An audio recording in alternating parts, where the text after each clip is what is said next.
Now, let's talk about Davido and Anuolupo. I'm just going to tell you how it started. I was the one that broke the story 8 years ago in 2018. I was the one that investigated the story, and I was the one that put the facts out there.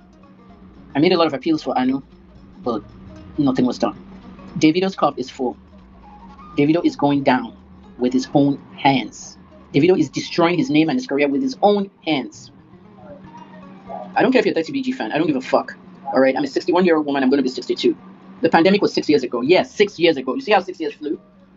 We have to move forward. Why did I mention my son? Because he tweeted something, not tweeted. He posted something on Facebook. Is Nigerian getting better? He will never get better in Nigeria. He will never be safe. Somebody that was alive today is dead tomorrow. They said they killed some tomato ago. They assassinated her.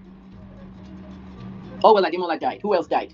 One doctor in Abuja, they kidnapped him. Harrison, VDM, everything is happening in that country. Why do you think Trump called us a disgraced country? I told you in November Trump was going to invade Nigeria around Christmas. Nobody listened. And then he invaded on Christmas night. Tinubu failed that country, 100%. He will not be re-elected. I'm just telling you. If you like, go and vote him back. You're enjoying yourself. $14.62. Look how much I made on Facebook. Or you did see. I posted it. $12,000 every month. I made $120,000 in 2025 on Facebook. With that kind of money, I should be living in Africa. And right now, I'm in West Africa. I started a media company in Ghana. And my bloggers, I employed Ghanaian bloggers who are going to run a blog that's going to take over Ghana. Something I should have been doing in Nigeria. Now, another country is doing it. I'm putting Ghanaians on the job. I've been in Ghana, Togo, Aflao, Accra, all these areas. I'm very angry.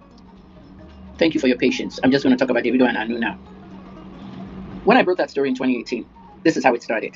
Whatever you've read on the internet, ignore it and empty it out of your brain now, because I will tell you from my own mouth. I'm reading the same thing you're reading. Some of them are not accurate. In October of 2018, a woman contacted me via DM. She said her name was Rock Olabinjo. She said she's the grandmother of a little girl that Davido fathered in Ibadan with her daughter.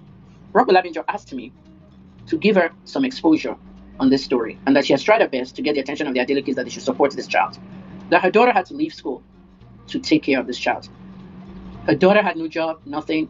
She created a shop where she sells provisions and things, and she told me exactly how her daughter met Davido at a club where she worked. I told her, I said, I want to investigate this, but I'm very busy. Why did you contact me? Because I noticed you were doing a story about Davido. I was investigating Davido's story about Tago and Chime, who died, his associates. That was when I was doing that investigation.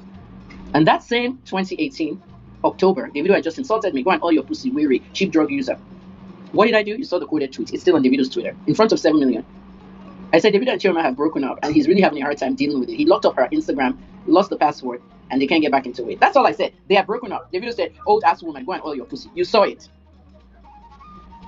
So I started my fight with Davido. For all you boneheads called 30BG that you don't understand, why do you hate Davido? Why is this woman talking about Davido? Now you fucking know. Davido disrespected me. I have 3 children who are 39, 34, and 25. Will you let Davido talk to your mother like that? Who the fuck is Davido? Veronica used to call me to come and help her babysit on our street in Atlanta when she had to run out, especially postpartum, after she just had the baby. I changed this boy's diapers. I did all these different things for her, and I took photos. Every photo of Davido that you saw, under 5 years old, baby photos and all that, that's me that took those photos, and I have more. Who is Davido? What makes Davido different from me and you? Money. Where did the money come from? Ibrahim Babangida was the one that was recruiting all the people in America to come home and work and make Nigeria better. Obasanjo did the same thing. When Obasanjo came to America, promised us he'll give us a job that has to do with our degree. He and Stella came and everything. Some people went, some people didn't, because they didn't believe anything would happen. I was the director of Johns Hopkins Hospital, a top hospital in the world, and I was not leaving that to go to Nigeria. I made the very same mistake with my father in 2006 when I left America to come and work for NAFDAC. I got home, there was no NAFDAC job. My father was a liar, a cheat, and a fraud. And you see what happened when he died. I was no way going to celebrate somebody that's so wicked. Shut all his children away from politics, everything. Don't let's talk about my father. You can read that online.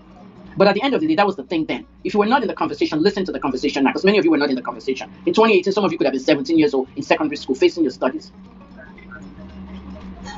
So when Babangida was calling people to come home, he needed people in the oil business, petrochemical engineers and all that. Deji Adeleke was one of his boys. Deji left with Veronica and Davido when Davido was 10 years old in 2003, and then she died. The woman died of a drug overdose. She overdosed herself with cocaine to kill herself. She committed suicide. Davido has never known what killed his mother because they never told him. That's why he posted 3 different fucking things online in 6 years. How my mother died, heart attack, this one, that one. The woman was frustrated. She was locked up in the house. She was so beautiful that Deji Adeleke did not feel easy for her to go out. The only time she could go out was when she went to teach class at Babcock or when she went to do Owambe on the weekends. Veronica Adeleke was a singer. She had a band, 5-member band. If you go to an Owambe, on the stage, whether they're burying somebody or it's a wedding, there's always a band on the stage with a woman singing on the microphone or a man. And that was Vero. She had a little band. And this is where David took the music from. That was the only time she could go out the way she could teach. She was caged in there. Her frustrations was bad. She wrote me. She called me. I recorded every single call. And this is the reason why DJ Adeleke did not sue me during Surviving Davido. Surviving Davido is on my YouTube. You can go and dig it out. You'll see it. A 10-chapter series of their lives and what happened. Also, the Adeleke curse is there. You know where it is, but you don't want to listen to it. Deji could not sue me because Bobo Ajudu had told him that he would open a can of worms. Bobo Ajudu had contacted me. He spoke to me 1 hour in the DM that I was the one that was begging Davido's father not to sue you or anything. If he sues me, I'll release every recording I made with Veronica about him. I do not like him because he contributed to the woman's death. All of them were using cocaine at that time. And then she took it. All the pills that Vero will be using, she'll be calling me, telling me about I'm using this pill, I'm using that pill. She just goes to drugstore and buys uppers and downers, antidepressants, and things that will get her high just to cope with the madness going on. Demola was in school in America. Didn't finish school, impregnated an American woman. Came home, married 2 women. The American woman now, that one is up and down over there. That's the one that gave birth to Nikos. Nike. You see all the American families. Ayo's mother went to that lawyer and said, hey Joe, wala ti le buruku. Kin se omo titi, ẹ bá mi lọ bẹ̀, Baba Adeleke kon dá sí ọ̀rọ̀ Anu, kon help ọmọ. I will translate that. Rokola Binjo, Anu's grandmother, turned to her late husband's lawyer and said, you should help them facilitate communication with the Adeleke family. The late lawyer went to Osun State and saw Dr. Adeleke. And Dr. Adeleke said, we'll organize a DNA test. On the morning of the DNA test, Ayo, Anu, 8-month-old Anu, was not walking, just crawling. Ayo, Anu, and Rocco, the mother, daughter, granddaughter, and mother, they went to Lagos. When they got to Lagos, all right, they took Lagos car, 12-seater bus or whatever. When they got to Lagos, they went straight to Lekki, to Awushika, to the Adeleke's house. When they got to the Awushika house, they sat down in the parlor and they were waiting for Davido's father and Davido and everybody. 30BG was getting bigger. 9 people who in Davido's entourage followed them to that DNA. On that morning when they were going for the DNA test, and they all got into the car to go to the hospital or the clinic, it was a lab that they were taking them to. One of them did not go with them. One of them started fighting. He started shouting, I'm not going to be part of this, okay? I'm not going to be part of this, Davido. This is nonsense. Davido, this is nonsense. I'm not going to be part of it. You own this child. Because that person didn't say there should be a DNA test.